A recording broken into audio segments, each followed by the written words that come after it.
각 사람은 부르심을 받은 그 부르심 그대로 지내라. 내가 중으로 있을 때에 벗어나나 염려하지 말라. 그러나 내가 자유롭게 쓸 수 있는 그것을 이루라. 주 안에서 부르심을 받은 자는 종이라도 주께 속한 자유인이요 또 그와 같이 자유인으로 있을 때에 부르심을 받은 자는 그리스도의 종이니라. 너희는 앞서서 사신 것이 사람의 종이 되지 말라. 우리 같이 읽겠습니다. 형제들아 너희는 각각 부르심을 받은 그대로 하나님과 함께 거하라. 아멘. 오늘은 사람들의 종이 되지 말라라는 제목 가지고 함께 말씀을 나누도록 하겠습니다. 우리가 읽은 본문 말씀을 보면 사람들이 왔던 그대로의 모습 그대로 있으라 이렇게 말씀하고 계십니다. 보시면은 할례자로 부르심을 받은 자가 있으면 무할례자가 되려고 노력하지 말라 이런 뜻이죠. 그렇죠? 하고 또 무할례자로 부르심을 받은 자가 있느냐 할례를 받지 말라 그럽니다. 그렇게 하려고 굳이 수고하지 말라 얘기합니다. 할례 받는 것도 아무것도 아니고 할례 받지 아니하는 것도 아무것도 아니다 이렇게 이야기를 하고 있습니다. 그런데 오직 하나님의 계명을 지킬 따름이니라. 이제 이 말씀이 보면 이방인들을 전도하고 나서 이 이방인들을 할례를 받아야 되냐 받지 말아야 되냐를 가지고 계속해서 교회 내에 논쟁이 있었습니다. 그럴 때 그 이방인들이 할례를 받아야 될까 받지 말아야 될까를 가지고 교회가 사분오열되고 서로 간에 억측과 같은 이야기들까지도 막 나오는 이제 그런 장면이 바로 고린도 교회에서 있었습니다. 그런데 이 말씀이 갖고 있는 더 깊은 의미가 사실은 있습니다. 이게 바로 뭐냐면 중요한 것은 내가 중요하지 주변 사람들의 말을 듣는 것이 중요하지를 않더라는 겁니다. 보시면 각 사람은 부르심을 받은 그 부르심 그대로 지내라 이렇게 되어 있습니다. 근데 우리가 내가 하나님이 나를 부르셨음에도 불구하고 그 부르심을 분명히 믿는데도 불구하고 우리가 하나님이 나를 부르신 거를 생각지 않고 주변 사람들의 말을 믿을 때가 훨씬 많아요. 그러니까 주변 사람들이 무슨 말을 하면 그 말이 맞는 것 같아요. 그래서 나를 부르신 그대로 거기에 존재하는 게 아니라 사람들에게 맞추어서 그 사람이 신앙생활을 하는 경우가 굉장히 많더라는 것이죠. 그러니까 우리가 하나님이 우리를 부르셨을 때는 어떤 사람은 눈의 역할을 하고 어떤 사람은 코의 역할을 하고 어떤 사람은 다리의 역할을 하는 것이 하나님 나라의 이치인데 자꾸 코가 눈이 되려고 하고 또 손이 입이 되려고 하고 그래서 각자의 역할이 주변에 있는 사람들의 영향력에 따라 점점 변해나가는 겁니다. 자기를 부르심 그대로 자기 자리를 지킬 수 있는 믿음의 결단이 있으셔야 됩니다. 이 모습 이대로 주께서 받으신다는 걸 우리가 알 수 있으셔야 되는 거죠. 그러니까 사람들의 말에 의해서 좌우되거나 꺾이거나 그거에 의해서 왔다 갔다 할 문제는 교회 안에는 없다고 하는 것입니다. 이렇게 보시면 각 사람은 그 부르심을 받은 그 부르심 그대로 지내라. 만약에 종으로 있을 때에 부르심을 받았다면 염려하지 말라. 내가 자유롭게 될 수 있거든 그것을 이용하라는 겁니다. 그러니까 만약에 종으로 있을 때에 부르심을 받았으면 그대로 그 종으로 있을 때라도 하나님께서 너와 함께하고 계신다 그런 뜻이에요. 그죠? 주 안에서 부르심을 받은 자는 종이라도 주께 속한 자유인이고 또 그와 같이 자유인으로 있을 때에 부르심을 받은 자는 그리스도의 종이니라. 그러니까 이 사람이 종으로 지금 노예로 있다 할지라도 그리스도 안에서는 자유인이 되는 것이고 만약에 자유인으로 부르심을 받았다 하더라도 그 사람은 결국 그리스도의 종이에요. 그러니까 내가 생각할 때 어떤 나 자신에 대한 판단을 스스로 내리는 게 중요한 것이 아니라 하나님이 나를 부르신 그대로 그 모습 그대로의 모습으로 있는 것이 하나님의 뜻이라고 하는 겁니다. 그러니까 나 자신에 대해서 자신 없어하지 마시고 나 자신의 모습으로 돌아갈 수 있으셔야 돼요. 왜냐하면 내가 지금 예수 믿고 난 이후에 내 현실은 하나님이 나에게 주신 선물이고 하나님이 나에게 주신 환경입니다. 제가 이 말씀 준비하면서 저도 많은 은혜를 받고 이 말씀을 통해서 묵상하면서 나는 과연 누구이고 나는 지금 어느 자리에 있는가 하는 생각을 참 많이 했었어요. 그런데 내가 이런 자리에 있게 되고 이 순간에 있게 되는 그 모든 것이 내가 만들어서 나온 결과인지 아니면 하나님이 나에게 주신 것인지 생각을 할 때 성경의 말씀을 보면 하나님이 저에게 주신 것입니다. 종으로 있을 때 부름을 받았다면 나는 종으로 있을 때에 하나님이 나에게 그 모든 것들을 허락하시고 그 환경 자체가 하나님의 나라가 그곳에 임하게 된다는 거죠. 조금 여건이 나아지면 교회를 나가겠다는 분들이 있는데 여건이 나아지면 교회를 나가는 것이 아니라 지금 그 모습이 바로 하나님의 성지이고 하나님의 거룩한 땅이라고 하는 겁니다. 그거를 우리가 믿을 수 있으셔야 돼요. 그래서 내 지금 현재 환경에 대해서 불평과 불만과 또 이런 막 고통스러운 마음을 갖지 마시고 만약에 이 어려운 환경이 하나님께서 나에게 허락하셨다면 그 환경마저도 하나님의 선물입니다. 그걸 믿음으로 우리가 익숙하게 이것들을 결정하고 믿음대로 살아갈 수 있는 우리가 되어야 된다라고 하는 것이죠. 그렇기 때문에 이 말씀의 가장 중요한 핵심은 내가 어떤 생각을 가지고 사람들의 말과 사람들로부터 들은 이야기를 가지고 어떤 것을 결정하는 게 아닙니다. 나는 지금 어떤 것이 제일 중요하냐면 하나님이 나에게 이 모든 걸 주셨다는 것을 믿는 게 제일 중요해요. 그죠? 누가 나를 판단할 때 나를 판단할 게 많잖아요. 정진우 목사 당신은 이런 사람이고 이렇게 했고 또 당신은 게으르고 못났고 뭐 어떻게 했기 때문에 이런 결론이 난 겁니다. 이렇게 이야기할 수 있지만 사람들의 이야기를 듣고 내가 나를 판단하면 너무 괴로워요. 근데 우리가 이 모든 내 현재의 상황에 대한 결과를 누구에게 맡기는 거냐면 하나님께 모든 판단을 맡기는 게 믿음의 결단입니다. 이 상황이 힘들더라도 혹은 좋더라도 이 모든 것을 허락하신 분은 누구냐면 하나님이라고 하는 믿음이에요. 이걸 믿는 우리가 되어야 될 줄로 믿습니다. 이게 보시면 맨 마지막에 형제들아 너희는 각각 부르심을 받은 그대로 하나님과 함께 거하라 이랬습니다. 부르심을 받은 그대로 내 상황이 어떻게 될까? 자, 이걸 보시면 이제 우리 마태복음 25장에 있는 말씀입니다. 우리 이 말씀도 좀 긴데 교독을 한번 할까요? 이게 굉장히 깁니다. 또 어떤 사람이 타국에 갈 때 그 종들을 불러 자기 소유를 맡김과 같으니 아까 그 제문대로 한 사람에게는 금 5달란트, 한 사람에게는 금 2달란트, 한 사람에게는 금 5달란트 받은 자는 바로 가서 그곳으로 장사하여 또 5달란트를 남기고 2달란트 받은 자도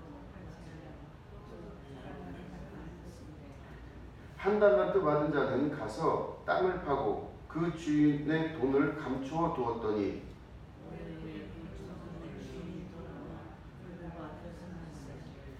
5달란트 받았던 자는 5달란트를 더 가지고 와서 이르되 주인이여 내게 5달란트를 주셨는데 보소서 내가 또 5달란트를 남겼나이다. 주인이 이르되 잘하였도다 착하고 충성된 종아 내가 적은 일에 충성하였으니 내가 남은 것을 내게 맡기니 네 주인의 주로 참여하였다. 2달란트 받았던 자도 와서 이르되 주인이여 내게 2달란트를 주셨는데 보소서 내가 또 2달란트를 남겼나이다. 그 주인이 이르되 잘하였도다 착하고 충성된 종아 내가 적은 일에 충성하였으니 내가 많은 것을 내게 맡기니 네 주인의 즐거움에 참여하였다.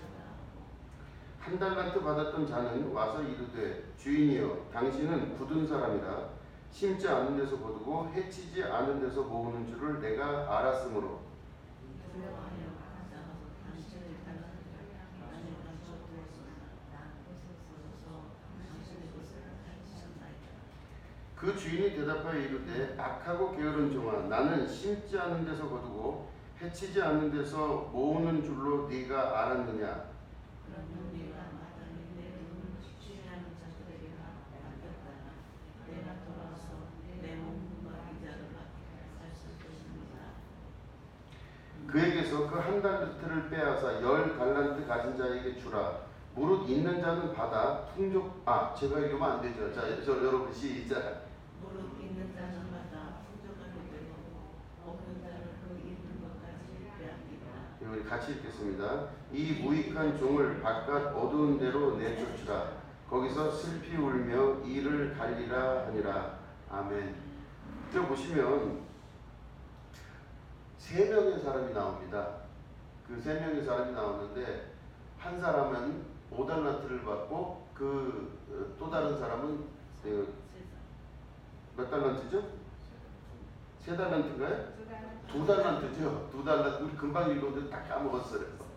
근데 마지막 한 사람은 1달란트를 받았어요. 근데 이걸 보시면은 여기 보시면 맨 위쪽에 있죠. 보시면 어떤 사람이 타국에 갈 때 종들을 불렀는데 그리고 소유를 맡긴 것 같으니 15절에 뭐라고 되어 있냐면 각각 그 재능대로, 그죠? 각각 그 재능대로 한 사람에게는 금 5달란트를, 한 사람에게는 2달란트를, 한 사람에게는 1달란트를 줬어요. 근데 이걸 보니까 이 돈을 가지고 있는 이 사람이 그 종들에게 돈을 나눠줬는데 그 능력대로 나눠줬다고 돼 있죠. 그럼 이 능력은 종들이 평가한 걸까요? 주인이 평가한 걸까요? 주인이 평가한 거예요. 그러니까 주인이 평가했기 때문에 주인이죠. 종이 이걸 자기 스스로가 평가하면은 이건 말이 안 되는 거죠. 그러니까 주인 대신 그 분이 종들의 능력대로 평가해서 어떤 사람에게는 금을 5달란트, 어떤 사람에게는 2달란트, 어떤 사람에게는 1달란트를 줬어요. 그런데 그 능력대로 주는 거에 가장 중요한 가치는 바로 주인이 결정하더라는 거죠. 그럼 내 능력을 누가 결정하냐면은 하나님이 결정하시는 거예요. 그죠? 내 능력은 내가 결정하는 게 아닙니다. 사람들은 그러나 자기 능력을 자기가 스스로 결정하는 경우가 너무나 많아요. 그렇기 때문에 주인과 종의 관계가 깨지게 될 때가 많습니다. 왜냐하면 내가 내 능력을 결정해서 주인하고 이야기를 하니 주인이 내 능력을 판단하는 게 아니라 내가 내 능력을 판단하고 주인과 겨루려고 하니까 내가 몇 달란트를 받는지 그거에 대해서 순종하지 않고 그저 자기의 능력이 이만큼 되는데 자기의 능력만큼 주인에게 요구하는 자가 되면 주인과 종과의 관계가 깨지는 거예요. 이 비유의 아주 중요한 부분은 뭐냐면 하나님과 우리 사이에 아주 중요한 그 관계 안에 있는 법칙이 있는데 그 법칙은 바로 뭐냐면 나는 종이고 하나님은 주인이세요. 우리를 값으로 사셨다고 지금 고린도전서에 나와 있습니다. 하나님의 종이 되고 하나님의 종이 된다는 뜻은 하나님의 자녀인과 동시에 하나님의 종이 된다는 것은 내가 내 능력을 스스로 판단하지 않고 아버지께 맡기는 겁니다. 아버지께서 주시면 감사하는 것이고 아버지께서 주지 않으시면 그걸로 불평, 불만을 가질 이유는 없다라는 거지. 그럼 무슨 믿음을 가져야 되냐면 내가 내 주어진 환경 자체가 내 스스로가 평가하는 내 기준에 이 모든 환경이 맞춰지기 시작하면 하루도 쉬지 않고 불평과 불만과 고민과 갈등이 있을 수밖에 없어요. 왜냐하면 내가 나를 평가할 때 이건 아니거든. 너무 고통스럽죠. 내가 이 정도밖에 안 되었나라고 생각하면. 여기 보면 이 대표적 인물이 나오죠. 1달란트 받은 사람이 고통스러워합니다. 5달란트, 2달란트 받은 사람은 최선을 다해서 자기의 역할을 해요. 그래서 금 5달란트를 받은 사람은 밖에 나가서 열심히 해서 5달란트를 또 벌어왔어요. 그러니까 10달란트를 갖고 와서 주인에게 내줍니다. 그랬더니 이 주인이 착하고 충성된 종아, 네가 아주 작은 일에 충성하였으니 너에게 더 큰 일과 더 많은 일을 맡길 것이다. 이렇게 말씀하고 있어요. 왜냐하면 그 행위 자체가 주인의 권위를 인정하는 거예요. 그죠? 주인님이 그렇게 생각하셨으니 나는 그것 가지고 최선을 다했습니다. 2달란트 가진 자도 최선을 다해서 자기가 있었던 그 주어졌던 그 환경에서 최선을 다해서 2달란트를 가지고 또 2달란트를 얻어왔어요. 그래 똑같은 칭찬을 주인으로부터 받습니다. 그런데 1달란트 받은 자는 자신의 몫에 의미를 부여하고 자신의 능력이 아닌 주인의 편견과 주인의 선택을 비난합니다. 이 주인을 막 손가락질하고 비난하게 되는 거죠. 그 뭐라고 비난하냐면 우리 조금 전에 읽은 말씀이지만 그거를 정리했습니다.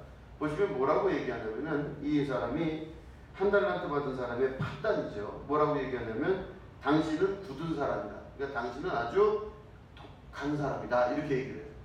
아주 사람이 독하네요. 그 얘기를 해요. 그리고 두 번째 뭐라고 그러냐면 당신은 보니까 주인님 당신 보니까 심지 않은 데서 거두려고 하는 사람입니다. 그러니까 심지 않은 데서 거두려고 하는 거죠. 이거를 도둑심보라고 그러죠. 심지 않은 데서 거두려고 자꾸 해요. 그리고 세 번째 뭐라고 하냐면 씨를 뿌리지 않는 데서 곡식을 거두려고 하는 주인이다. 이렇게 얘기해요. 그러니까 씨를 뿌리지 않는다는 말은 여기 보면 이제 이게 흩어지지 않고 뭐죠 이게 뭐라고 되겠죠? 아무튼 이렇게 뿌리는 거. 그러니까 이 두 종류를 얘기하는 거야. 하나는 이 식물을 심을 때 이렇게 심는 게 있고 이제 그냥 씨를 뿌리는 게 있는데 그 두 개를 얘기하는 겁니다. 그래서 심는데 심지 않고 거두려고 하고 뿌리지 않고 열매를 거두려고 하는 곡식을 거두려고 하는 아주 악한 존재가 당신입니다. 이렇게 얘기를 해요. 근데 이 사람의 입장은 사실은 세상 사람들이 볼 때 이 세 명 중에서 누가 제일 똑똑하냐면 이 마지막 사람이 제일 똑똑해 보여요. 명확하게 말을 하거든요. 그죠? 아니 내가 지금 내 능력을 어떻게 보시고 나한테 저 사람하고 나랑 봤을 때 어떻게 나는 1달란트를 주고 저분에게는 저 사람에게 5달란트를 줘요? 이건 자존심이 상해서 견디지를 못하는 겁니다. 내가 딱 가만히 봤더니 이건 쉽지 않은 일이에요. 그래서 내가 볼 때 주인 당신은 이렇게 뿌리지도 않고 거두려고 하고 최선을 다해서 나를 좀 이렇게 잘 다듬어서 나를 좀 만들어서 이렇게 좀 씨를 뿌려서 걷는 것처럼 당신이 나한테 최소한 많이 줬으면 내가 많이 열매를 보여서 주지 않겠냐. 기껏해야 금 1달란트를 던져주고 그걸로 돈을 벌어오라고 그러니 아니 나는 싫다 이거예요. 그래서 사람들이 볼 땐 이 사람의 이 판단이 분석력이 있고 판단을 하고 또 성격도 있어서 자기 주인에게 얘기를 하는 겁니다. 이건 아니다 이렇게 얘기를 하는 거예요. 그러니까 보면 사람들이 볼 때 눈치가 빠르고 똑똑해 보이는 것은 1달란트를 받은 사람입니다. 이 사람은 판단이 명확하고 자기 자신의 자존심을 쉽게 굽히지 않고 내 상황이나 현실에 대해서 높은 이상과 뜻을 가지고 있는 사람일 수도 있어요. 사람들이 날 이렇게 보는데 참 이게 아니라 이렇게 생각하는 거죠. 근데 이제 제가 제 말같이 이제 썼어요. 말을 말같이 해요. 그죠? 참 말을 잘해요. 말을 말같이 하는 사람이고 또 자기 나름대로 분석하여 비평하고 평가할 줄을 아는 사람입니다.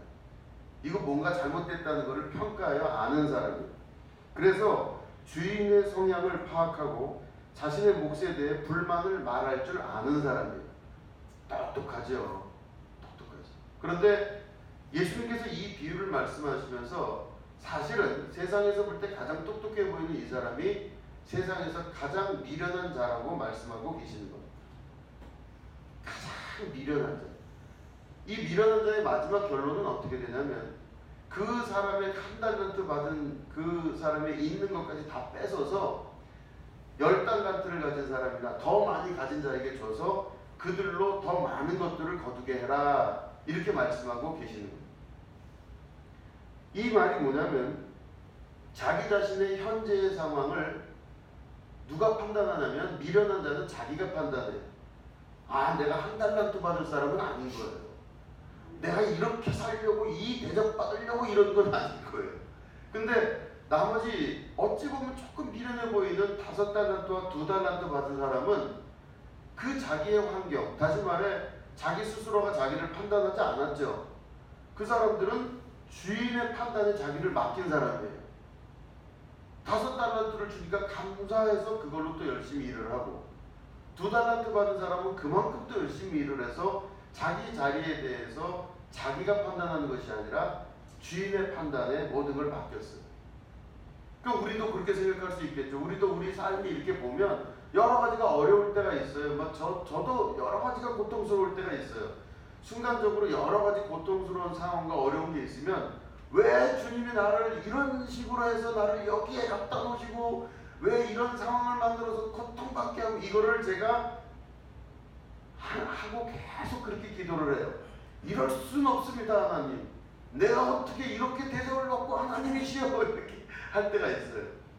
이 상황을 해결해 주지 않으신다면 어떻게 주님께서 이러실 수가 있습니까? 막 제가 그렇게 기도할 때가 많아요. 그런데 이 말씀의 기초를 봤을 땐 그 상황을 허락하신 분이 누구죠? 하나님이세요. 내 능력이 지금 있고 없고를 판단하시는 분은 하나님이세요. 근데 이걸 보시면 이 말씀에서 우리가 진리를 발견할 수 있는 게, 5달란트 받은 사람이 5달란트 벌어왔죠 지금. 그러면 너는 그냥 계속 5달란트 줘야 되겠구나 이렇게 하지 않았죠. 막 칭찬하시면서 뭐라고 그러시냐면, 네가 작은 일에 충성한 자니 너에게 더 큰 일을 맡기고 더 많은 걸 주겠다 약속하셨어요. 야, 이런 걸 보니 주인의 판단을 인정한 자는 더 많은 것을 받는 자로 그 신앙과 모든 환경이 성장하는 것을 볼 수 있습니다. 그런데 자기 자신의 환경에 대해서 주인의 판단을 인정하지 아니하는 자는 그나마 있는 것마저 다 뺏겨서 털린다는 뜻이에요. 줄 게 없어요, 주인이. 왜냐하면 네 판단대로 네가 상황을 잘 아니 네가 살아라 이 뜻이에요. 하나님이 그 상황을 인정하는 사람과 하나님의 판단을 인정함으로 그거에 내가 순종하고 사는 사람과, 내 스스로 판단하여서 불평불만과 좌절과 번민을 가지고 주인의 모든 것을 함부로 이야기하는 그 많은 과정 중에 보면 두 사람이 명확하게 갈리는데, 내 주어진 환경을 인정하고 주인이 나에게 주신 것을 아멘으로 받을 수 있는 그런 존재들이 되셔야 됩니다. 하나님 감사합니다. 지금 상황이 이렇게 어려울지라도 이 어려운 환경이 하나님이 주신 것이라면 달게 이 모든 것을 받고 믿음으로 이 모든 것에 감사하겠습니다. 이렇게 할 수 있으셔야죠. 이래야 믿는 거죠. 믿는 건 뭐냐면 주인의 판단을 믿는 겁니다. 하나님의 판단을 믿는 거예요. 그죠? 하나님의 판단을 믿는 자들에게는 하나님께서 그 작은 일에 충성했으니 더 많은 걸 주시겠다고 약속을 하는 겁니다. 그러니까 우리가 하나님을 믿는 것은 내 주변에 있는 상황에 대해서 하나님과 이걸 내가 해결하기 위해서 기도 제목을 따로 잡고 하나님 이럴 수 없습니다 하는 그것보다 더 큰 거는 하나님을 믿는 겁니다. 하나님의 판단을 믿고 하나님이 결정하시고 나에게 주신 모든 것들을 믿음으로 신뢰하면서 나아가서, 아주 내가 볼 땐 작은 일이고 내가 볼 땐 지금 내가 이렇게 살 사람이 아니다 라고 스스로 믿고 있다 할지라도 그런 모든 것에 작은 일에 충성하고 나에게 주신 바가 이것이라면 내가 아멘 최선을 다해서 하겠습니다. 내 범주가 이 정도라면 하나님 나에게 주신 이 범주가 난 줄로 믿겠습니다 하면서 주신 하나님에 대해서 감사하고 그 하나님을 인정할 때 더 큰 하나님의 축복의 역사가 나타나는 것이죠. 그죠? 이 모습 이대로가 사실은 세상 사람들이 볼 때는 인정하지 않아요. 내가 하나님을 믿지 않고 사람들의 말을 믿으면 사람들이 이야기하는 것에 계속 끌려다닙니다.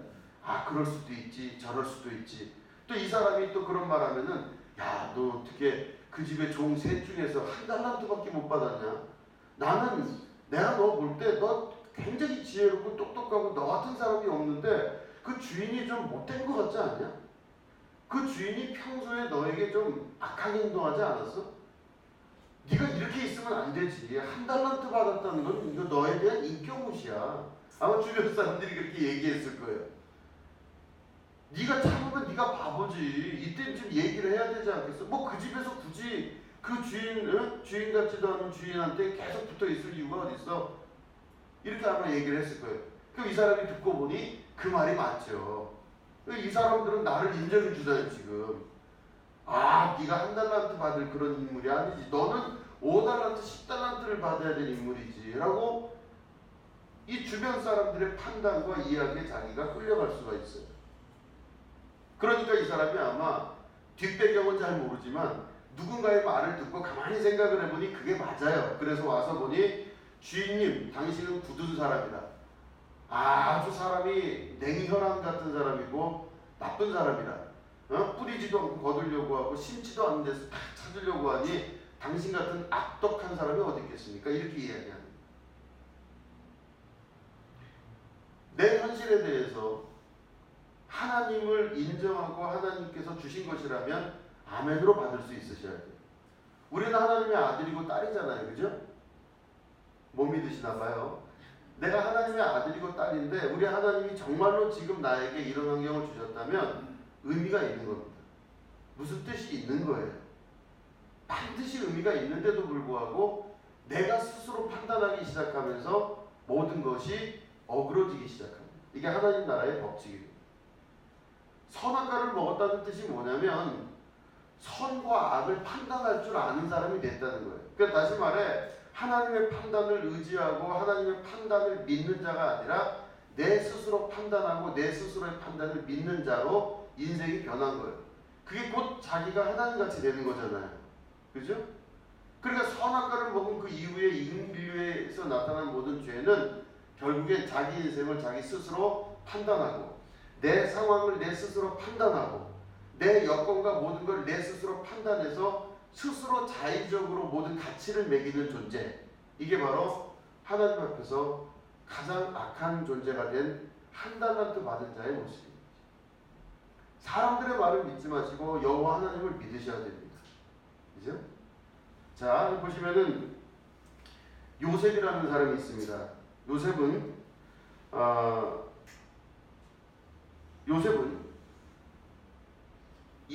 이삭이 야곱을 낳고 야곱이 이제 아들들을 낳는데 그 중에서 하나가 요셉이죠. 근데 요셉이 아버지로부터 극진한 사랑을 받아서 형들로부터 미움을 당해요. 질투 때문에. 그러니까 요셉이 어떻게 되냐면 결국엔 형들에게 미움을 당해서 깊은 구덩이에다 형들이 가서 그냥 던져놔버렸어요. 그런데 이 요셉이 미디안 상인에게 그래서 잡혀가요. 미디안 상인에게 잡혀가서 애굽에 끌려가죠. 노예로. 끌려가서 노예 시장에서 이제 인간 시장에서 팔 때 이 요셉이 보니까 애굽에서 보디발의 집안에 팔려요. 그래서 그 집 이제 종이 됩니다. 근데 이 요셉이 아주 훤칠하고 얼굴이 예쁘게 생기고 일도 똑바로 하고 잘하니까 그 집에서 인정을 받아요. 그래서 이 보디발이 그 집에 있는 모든 것들을 다 맡겨요. 이거 다 한번 해봐라. 근데 일도 잘해요. 그래서 노예로 팔려갔는데 거기서 일 잘해서 아주 인정받는 젊은이가 됐어요. 그런데 그 이후에 보디발의 아내로 인해서 감옥에 가게 됩니다. 다 아시는 내용이기 때문에 설명은 안 할게요. 근데 감옥에서 애굽 왕의 관원들을 만나요. 술 맡은 관원장과 떡 맡은 관원장을 만나요. 그래서 관원들의 꿈을 해석합니다. 그래서 2년이 넘는 시간 동안을 그 감옥에서 갇혀 있으면서 이 요셉이 꿈을 해석해주고 사람들에게 도움을 주는 사람이 됐어요. 근데 거기서부터 그 관원장들의 꿈을 해석한 것을 나중에 먼저 풀려난 관원장이 왕에게로 돌아가서 어느 날 애굽의 왕이 꿈을 꿨는데 해석이 안 되는 거예요. 그러니까 그 해석하는 자가 누굴까 하다가 갑자기 요셉이 생각이 났어요. 그래서 요셉을 감옥에서 끌어들여다가 이제는 왕의 꿈을 해석시킵니다. 근데 왕의 꿈을 해석을 했는데 그게 다 맞았어요. 어떻게 이렇게 정확하게 맞았는지, 그죠? 그래서 이 왕의 꿈을 잘 해석을 하고 나서 이 왕이 요셉을 애굽의 총리 대신으로 만들었습니다. 자, 보시면 요셉은 형들한테 미움당했어요.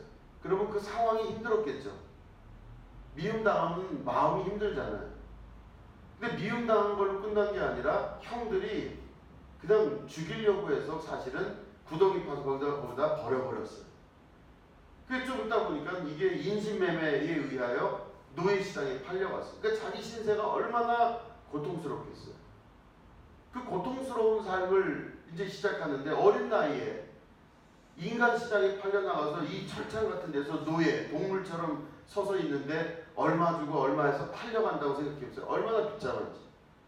그리고 나서 어느 집에 종으로 들어가요. 노예로 들어갔는데 노예로 들어간 그 자리에서 요셉이 이 창세기에 있는 기록을 보면 요셉이 어떤 말을 했거나 어떤 감정을 한 게 별로 드러나지가 않아요.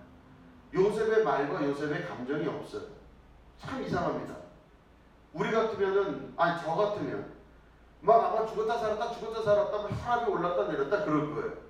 내 인생은 왜 이렇게 됐으며 왜 형들이 나를 그렇게 미워하는지 이해가 안 됐다가 아니야 내가 잘못했을 수도 있지 수많은 생각을 했겠죠. 제가요. 그러면서 아마 신경쇠약이 걸렸을 수도 있을 겁니다. 뭐가 문제가 있지?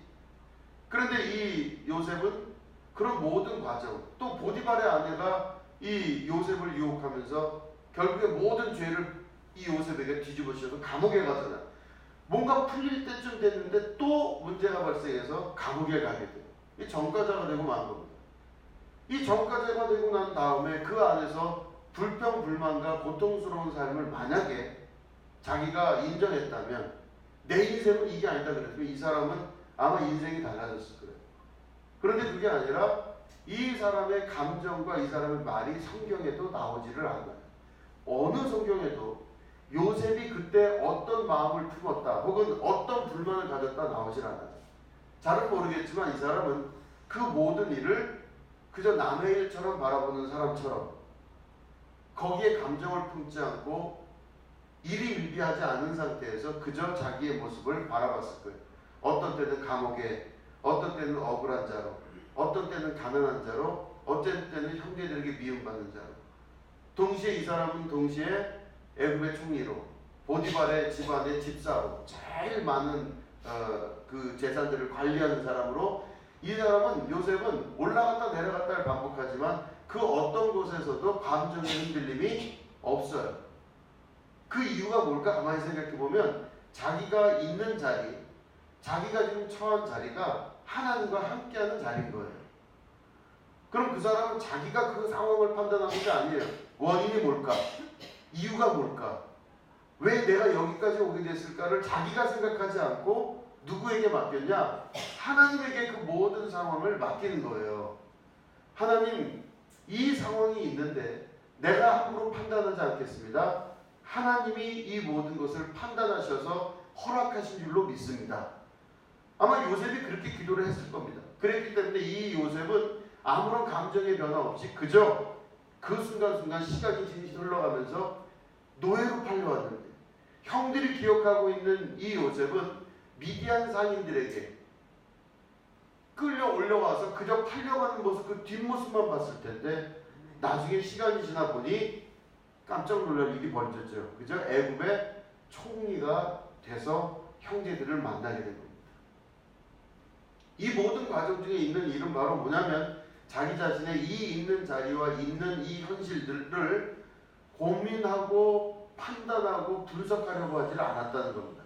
하나님이 주신 것은 내가 판단할 게 아니라 아버지께서 판단하실 겁니다. 그렇죠? 이걸 믿으셔야만 됩니다. 그래서 보면 상황에 판단하지 않고 무표정, 무감정으로 자신의 서 있는 상황에 묵묵히 일하는 요셉입니다. 그죠? 무표정, 무감정. 그죠? 분명히 고통의 순간이고 자신에게 절망의 순간이었을 시간을 요셉은 묵묵히 하나님의 뜻을 믿고 자기의 자리를 지킵니다. 자기의 자리를 지키는 게 얼마나 중요한지 이해하시겠죠? 자기의 자리를 지키고 그 자리에서 묵묵히 있는 겁니다. 자리를 떠나려고 하지 않는 겁니다. 우리가 만약에 어떤 문제가 있다 그러면은 그 문제가 나에게 있다든가 누구에게 있다든가 어떤 상황에 있다 그러면 자꾸 변칙적으로 어떤 것들을 만들어내려고 하지만 실제로는 성경 안에서의 이 진리는 자기의 자리를 묵묵히 지키는 것이 하나님의 뜻이 성취되는 그 일이라는 거예요. 왜냐하면 모든 판단이 내가 하는 게 아니라 하나님이 하시기 때문에 그래요. 나를 부르신 그 모습이 그 자리가 거룩한 자리이며 하나님 뜻입니다. 제가 종으로 있을 때 저를 불렀다면 종으로 있을 때 그 자리가 비천한 자리가 아니라 거룩하신 하나님의 임재가 있는 자리예요. 내가 대통령으로 있을 때 나를 불렀다. 그러면 대통령의 그 자리가 대통령의 자리이기 때문에 거룩한 게 아니라 하나님이 나를 부르신 자리이기 때문에 거룩한 거예요. 사람들의 세상의 판단과 하나님의 판단은 확실하게 다릅니다. 지금 이 모습 이대로 주께서 받으신다는 것은 지금 이 자리가 여러분들에게 가장 중요한 하나님의 성소가 되시는 겁니다. 여러분 한 분 한 분을 하나님께서 자녀 삼아 주셔서 한 분 한 분을 지키고 보호하신다는 걸 믿음으로 알고 계셔야 돼요. 상황에 좌지우지 되지 마시길 바랍니다. 자, 이 보시면 잘 알고 계신 말씀입니다. 여호와께서 그가 보려고 돌이켜 오는 것을 보신지라 하나님이 떨기나무 가운데서 그를 불러 이르시되 모세야 모세야 하시매 그가 이르되 내가 여기 있나이다. 하나님이 이르시되 이리로 가까이 오지 말라. 네가 선 곳은 거룩한 땅이니 내 발에서 신을 벗으라. 자, 이 장소가 사실은 이 장소가 특별한 장소는 아니죠. 그냥 사막 가운데 있는 그죠? 그냥 산입니다. 그죠? 이걸 일종의 호렙산이라고 하지만 또 어떤 면에서 또 신의 산이라고도 이야기할 수도 있어요. 이 호렙산이라고 하는 이 산은 아무런 뭐 특별한 산이 아니에요. 그냥 사막 가운데 있는 버젓이 놓여져 있는 산입니다. 근데 사람들이 볼 때는 일반 산이지만 하나님이 볼 때는 그곳이 어디예요? 내가 선 곳은 거룩한 땅이라고 이렇게 말씀하십니다. 왜 그러냐면 모세 개인이 인간의 모습으로 서 있는 게 아니라 모세가 서 있는 그 순간은 바로 하나님이 모세를 거기 세우셨다고 하는 뜻이 그 안에 있다는 것이죠. 그죠? 그러면 결국엔 내가 서 있는 이 땅이 바로 신을 벗어야 되는 거룩한 땅이 될 수가 있다라고 하는 것입니다. 우리는 뭔가 다른 걸 생각하고 다른 생각을 하고 환상 가운데 무언가를 자꾸 구하려고 하지만 실제로는 하나님께서 나에게 주신 이 모습 이대로가 하나님께서 나에게 주신 선물이고 그것이 거룩한 땅이 되기 시작합니다. 여기서 얼마나 내가 하나님 나라의 일을 감당하고 내가 이 선 곳에서 최선을 다하느냐가 하나님께서 나를 판단하는 아주 중요한 결정적인 계기가 된다는 것입니다. 보시면 하나님의 계신 곳, 곧 하나님의 말씀이 임하고 하나님의 의지, 의도가 임한 곳은 거룩한 곳이 됩니다. 그곳은 인간의 보기에 별거 아닌 것 같은 곳이나 그곳이 바로 거룩한 땅이며 하나님의 임재와 하나님의 섭리가 임하는 장소가 됩니다. 내가 선 곳은 곧 하나님의 거룩한 장소입니다. 그죠? 그렇기 때문에 우리가 우리를 판단하지 마시기 바랍니다. 지금 이 모습이 내가 판단할 때 어떤 때는 내가 굉장히 괜찮아 보이는데 어떤 때는 내가 굉장히 또 이상하게 보이고 우리의 판단은 일정치가 않습니다. 계속 우리는 그 일정하지 않은 세계 속에서 살아가는 사람들이에요. 그렇기 때문에 우리들이 그 판단을 내 판단으로 만약에 나를 판단하면 우리는 어떤 땐 죽었다 어떤 땐 살았다 어떤 땐 괴로웠다가 어떤 땐 즐거웠다를 반복합니다. 근데 하나님 나라의 진리는 그렇지가 않아요. 하나님 나라의 진리는 영원하시며 하나님께서 나에게 주신 선물을 믿음으로 그대로 받아들일 때 하나님의 나라의 역사가 임하게 되는 것이죠. 우리가 이 모습 이대로 주님 앞에 나갈 수 있는 믿음과 용기가 있으셔야 됩니다. 하나님 여러분 사랑하시고 지금 있는 이 모든 어려운 환경과 혹은 기쁜 환경과 여러 가지 각자 다른 환경들은 주께서 허락하신 그대로 여러분들에게 선물로 주신 것이니 5달란트, 2달란트, 1달란트 받은 자의 비율을 잘 생각하셔서 내 달란트에 대해서 스스로 판단하지 마시고 하나님을 믿고 이 자리에서 적은 일에 충성을 하신다면 하나님께서 주시는 참된 평화가 그리고 하나님의 신령한 축복이 여러분들에게 임할 줄로 믿습니다. 기도하겠습니다.